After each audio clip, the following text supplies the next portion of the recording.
Kemudian di posisi Jenderal Naga Tao Mustide, ia sekarang sudah merasa kesal karena para naga bawahannya tidak memberikan hasil yang memuaskan. Mereka malah tumbang satu persatu. Sungguh makhluk lemah. Aku akan maju sendiri. Kalian semua minggir, jangan halangi jalanku, ucap Tao Mustide. Walah, Jenderal Tao mau turun tangan langsung. Para pasukan naga mulai panik. Soalnya pertarungan Jenderal Tao Mustide tidak pernah melihat bawahannya.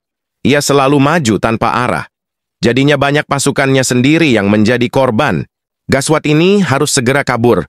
Naga-naga terbang langsung menghindari Jenderal Naga Tao Mustide. Naga-naga yang ada di bawah juga berlarian. Mereka tidak mau menjadi korban pergerakan Jenderal Tao Mustide yang serampangan. Dan ternyata, gagal, mereka terlambat bergerak. Jenderal Naga Tao Mustide langsung melompat dan akan menggeprek anak buahnya. Gaswat, si anak buah udah nangis karena mau digeprek. Larinya sudah maksimal, ia tidak bisa lari cepat lagi. Loncat, bro. Oke, loncat, ucap naga anak buah begitu Jenderal Tao menabrakkan diri. Ternyata itu adalah pergerakan cepat dari Jenderal Tao Mustide. Ia melompat-lompat seperti bola bekel yang memantul-mantul. Tapi lompatannya menyebabkan kerusakan yang lumayan mengerikan bagi naga kecil. Mereka bakal jadi naga geprek kalau terkena pantulan naga Tao Mustide. Bahaya, bos. Sampai-sampai anak buah naga Tao langsung menangis. Mereka merasa salah berada di sini. Lebih baik pulang saja di rumah, nonton TV di rumah. Mang Feng dari kejauhan melihat Jenderal Tao Mustide melompat. Ia sampai keheranan. Si Jenderal bergerak cepat dengan mantul-mantul. Ukurannya sebesar itu, tapi ia benar-benar menjadi bola bekel yang melompat dengan lincah. Para serangga yang maju ke garis depan langsung mundur. Mereka tidak bisa melawan naga sebesar itu. Mundur ke arah Heaven Guard. Setelah semuanya sudah mundur, Heaven Guard diaktifkan kembali. Tapi ternyata si Tao Mustide melompat lebih tinggi. Ia mau menggeprek lebah yang menggunakan Heaven Guard. Tapi Ratu Lebah Kuning memberi instruksi untuk menyerang dengan Arrow Laser. Semua pemanah diberikan kekuatan untuk menggunakan panah secara bersamaan. Waduh, gaswat. Si Jenderal Tao Mustide mulai panik. Ia mau numbuk malah dikasih anak panah. Banyak lagi. Gaswat. Bakal sakit ini dah. Arrow Laser pun digunakan. Dan Jenderal Tao Mustide terhempas. Ia terlempar ke belakang. Wow! Power dari Arrow Laser sangat kuat. Jenderal Tao Mustide tidak bisa menahannya dengan baik. Ia sampai terhempas jauh dari para lebah. Dan akhirnya, ia terjatuh. Tubuh besarnya langsung mengguncang area sekitar. Tapi ternyata Tao Mustide baik-baik saja. Ia siap untuk melompat lagi. Akan tetapi, Jenderal Tao melompat ke samping. Ia langsung menghindari serangan Arrow Laser. Wah, cepat sekali gerakannya. Malahan melompat lagi. Jenderal Tao menghindari serangan Arrow Laser untuk kedua kalinya. Wah, gerakannya sangat cepat. Tidak sesuai dengan ukuran tubuhnya. Jenderal Mustide pun bersiap dengan semburan naga. Semburan dilakukan dan itu membuat para lebah kehilangan formasi pertahanannya. Akan tetapi, tombak sengatan para lebah melayang. Mereka tampak bingung. Ternyata itu kekuatan dari Ratu Lebah Karet. Ia mengendalikan semua senjata yang digunakan oleh para ksatria lebah. Ratu Lebah langsung bersiap dengan semua senjata yang ia kendalikan. Dan semua senjata itu langsung meluncur ke arah Jenderal Tao Mustide. Jenderal Tao Mustide kesakitan. Ia langsung menahan serangan dari Ratu Lebah Karet. Wah, itu seperti sengatan dari ratusan lebah. Kesakitan itu si Jenderal Tao. Mang Feng dan Lebah Bi mulai khawatir. Soal si Jenderal Tao Mustide kuat banget. Lincah juga gerakannya, ia lawan yang cukup merepotkan. Ratu Lebah Karet sudah mencapai batasnya. Ia sudah merasa kesakitan karena terlalu banyak menggunakan skillnya. Ratu Lebah Kuning menyuruhnya untuk istirahat. Biar ia atasi sendiri si Jenderal Tao Mustide ini. Aku masih bisa bertarung, saudaraku. Kita fokus saja untuk melawan naga besar itu. Jenderal Tao Mustide berhasil bertahan. Walaupun kesakitan, tapi ia berhasil menahan serangan dari Ratu Lebah. Dan sekarang saatnya untuk serangan balik. Para naga sekarang, teriak naga Tao Mustide. Ternyata, dari arah samping pasukan lebah, ada naga terbang yang menyerang. Pasukan lebah mulai panik, mereka langsung meninggalkan formasi dan bertahan dari serangan naga terbang. Ini saatnya, formasi kalian terpecah. Ucap naga Tao yang langsung bersiap dengan semburan naga. Gaswat ini. Semburan naga sudah teriak penuh. Langsung diluncurkan, Red Beam Cannon. Semburan merah mengarah ke kerumunan lebah, dan itu langsung mengenai para lebah yang meninggalkan pos pertahanan. Semua formasi kacau. Lebah mulai tumbang satu persatu, mereka diserang dari dua sisi dan tidak bisa menahan semua serangan itu. Ratu Lebah Karet berusaha untuk menyembuhkan para lebah yang terkena serangan, tapi kekuatannya sudah mencapai batas, ia tidak bisa bertahan lebih lama. Ratu Lebah Kuning mengingatkan untuk mundur. Mereka tidak bisa bertahan lebih lama lagi, tapi Ratu Lebah Karet tidak merespon, dan ia pun hilang kesadaran. Ia langsung terjatuh.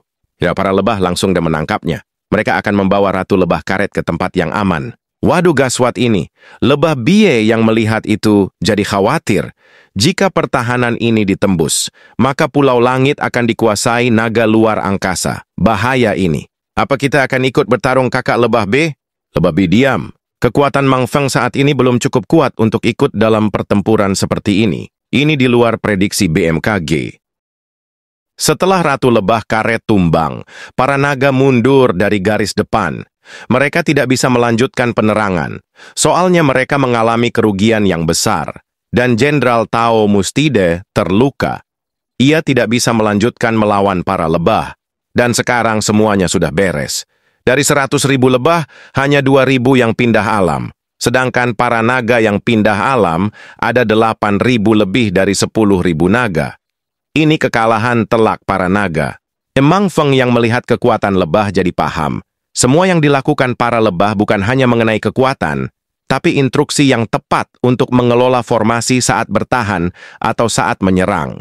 Ini pelajaran penting untuk dipelajari. Lebah Bie merasa ini adalah kekalahan bagi lebah. Soalnya, lebah kehilangan Ratu Lebah Karet. Akan berbahaya sekali jika Jenderal Naga datang kembali untuk menyerang Pulau Langit. Ini berbahaya. Yang mulia Ratu Lebah Kuning tidak bisa bertahan sendirian. Walaupun Ratu Lebah Kuning itu kuat, tapi tanpa pertahanan yang mumpuni seperti yang dilakukan Ratu Lebah Karet. Semua serangan Ratu Lebah Kuning akan porak-poranda jika diserang oleh naga luar angkasa. Ini situasi yang berbahaya. Mang Feng merasa ia perlu melakukan sesuatu. Tapi kalau bertarung langsung kayaknya tidak bisa saat ini. Mungkin ia bisa berperan untuk menyembuhkan luka dari Ibu Ratu Lebah Karet. Kayaknya perlu diperiksa Mang Feng sendiri. Tapi ada suara Ibu Ratu Lebah Kuning di kepalanya. Ia merasa bingung. Perasaan Ibu Ratu ada di tempat yang jauh. Kenapa ia bisa mendengar suara Ibu Ratu? Man Feng, kemarilah. Aku memanggilmu dengan telepati. Kita akan menemui seseorang, jadi ikutlah bersama ibu.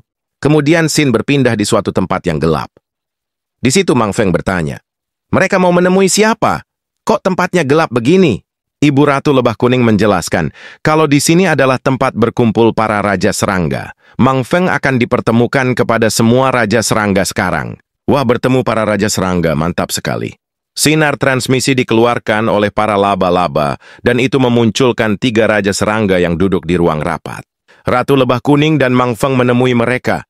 Sepertinya rapat dadakan diadakan setelah pertempuran selesai. Ratu Lebah Kuning langsung melaporkan hasil adu tumbuk dengan Jenderal Naga Tao. Para lebah berhasil memukul mundur pasukan Jenderal Tao. Tapi Ratu Lebah Karet mengalami kesakitan. Sakitnya kambuh lagi, dan kali ini situasinya tidak mendukung sama sekali. Wah, Mang Feng yang melihat para Raja Serangga jadi merasa takjub. Mereka terlihat kuat-kuat. Raja Belalang Sangit mengatakan kalau Ratu Lebah Karet tidak bisa mempertahankan tahtanya sebagai Ratu Serangga. Ia harus segera diganti oleh penerusnya. Jika tidak, kekuatan Pulau Langit akan pincang. Itu sesuatu yang berbahaya. Raja Kumbang Badak juga berpendapat hal yang sama. Jika dibiarkan terlalu lama, para Ratu Lebah bisa kehilangan Pulau Langit. Dia sudah sangat lemah beberapa bulan ini. Kenapa dia masih diberikan kesempatan untuk memimpin? Seharusnya ia diganti sekarang juga. Ucap Raja Kumbang Rusa. Ibu Ratu Lebah Kuning menjelaskan, kalau penerus Ratu Lebah Karet sudah ditetapkan. Cuman masalahnya si penerus masih di tier bintang 1. Walaupun si penerus memiliki bakat yang hebat, tapi butuh waktu lama untuk membangkitkan kekuatannya sampai bisa mencapai tier bintang 5. Duh, susah amat berdiri. Aku main duduk tapi ketinggian kayaknya ini tempat duduknya. Ucap Mang Feng. Kemudian Raja Belalang Loktus mengatakan kalau menunggu perkembangan Ratu Lebah Karet, selanjutnya bakal lama. Langsung saja diganti dengan ras serangga lain yang telah mencapai tier bintang 5. Biar cepat mengatasi masalah pertahanan Pulau Langit. Emang ada serangga lain yang sudah mencapai tier bintang 5? Tanya Ibu Ratu Lebah Kuning. Kita tidak bisa menggunakan ras serangga lain. Karena mereka sekarang juga mengalami kesusahan. Saat ini Pulau Langit sudah menampung banyak sekali serangga pengungsian. Dan kami belum menemukan satu pun serangga tier bintang 5. Bagaimana kalau aku mengobati luka Ibu Ratu Lebah Karet? Kalau sembuhkan posisi Ibu Ratu Lebah Karet, tidak akan tergantikan. Ucap Mang Feng. Buset bocil, siapa kau? Aku Mang Feng, bos. Walaupun aku masih tier bintang 2, tapi aku adalah pemimpin serangga Danau Zengka. Ratu Lebah Kuning menjelaskan. Kalau yang membawa Mang Feng adalah dirinya. Mang Feng adalah lebah jangan yang memiliki Royal Seal. Jadi, ia adalah calon raja serangga di masa depan. Wah, senang sekali bisa bertemu dengan calon raja serangga yang sudah membebaskan Danau Zengka. Aku membaca rumor yang sebar bocah Mang Feng.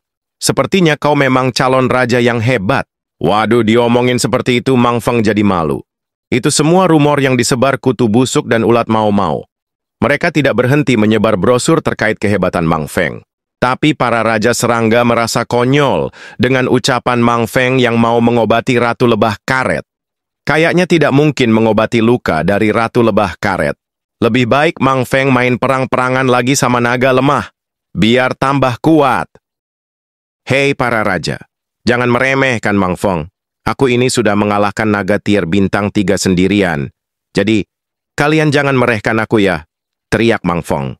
Jangan seenaknya menggantikan Ibu Ratu Lebah Karet. Aku akan mengobati Ibu Ratu Lebah Karet dan menyembuhkannya. Lihat saja dengan apa yang akan aku lakukan, ucap Mang Feng tegas. Kau mau merasakan pukulan besi dari kumbang rusa bocah lebah. Kau sepertinya perlu pelajaran matematika. Kalau cuma pelajaran matematika masih kurang. Beri aku pelajaran IPA dan IPS. Akan aku kerjakan semua pelajaran itu. Tambahin kimia juga boleh. Ucap Mang Feng tegas. Mendengar itu Ibu Ratu Lebah Kuning cuma bisa tersenyum soalnya Mang Feng berani sekali melawan ucapan Raja Serangga. Kalau kau memaksa, kami akan memberikan waktu untuk mengobati Ratu Kebah Karet selama 1 bulan. Jika kau berhasil, maka posisi Ratu Lebah akan tetap berada di Ratu Lebah Karet. Tapi jika dalam 1 bulan tidak ada perubahan, maka ras lain akan menggantikan posisinya sebagai Raja Serangga. Oke, siap dah. Akan aku kerjakan. Rapat selesai. Mang Feng akan kembali Danau Zengka. Ia akan mempersiapkan pengobatan untuk Ratu Lebah Karet. Tapi saat ini Mang Feng belum yakin dengan pengobatan yang akan ia lakukan. Soalnya ia belum tahu penyebab sakit dari Ratu Lebah Karet. Kau harus berjuang semaksimal mungkin anakku. Ibu akan selalu mendukungmu. Oke, siap Ibu Ratu. Kemudian di Danau Zengka. Saat ini Ngengat Yue dan Wue sedang membersihkan gentong sup daging kekuatan. Ketika dibersihkan, masih sisa 2 centong sup daging yang mereka buat. Kira-kira mau dimakan gak ya? Kita makan saja kakak Yue. Barangkali kita bisa membantu Mang Feng mengalahkan naga luar angkasa. Tapi Ngengat Yue merasa insecure. Soalnya tubuhnya kecil, mana bisa mengalahkan naga luar angkasa. Udahlah makan saja kakak. Barangkali kita akan mendapatkan kekuatan hebat. Jadi tidak usah dipikirkan, kita makan saja dan naik level. Ucap Ngengat Yue. 2 ngengat itu pun memakan sup daging yang mereka masak. Dan setelah memakannya, mereka merasakan kekuatan mengalir dalam tubuh mereka. Rasa naik level sungguh menegangkan. Setelah itu, mereka berdua naik level menjadi tier bintang 1. Ngengat Yue senang sekali ia berhasil menjadi tier bintang 1. Tapi Ngengat Yue merasa biasa-biasa saja. Soalnya tidak ada perubahan berarti. Aku cuma memiliki skill menjahit kakak Yue. Kalau kau memiliki skill apa? Tanya Ngengat Yue lemas. Aku memiliki skill mata X-ray. Wah, mantap.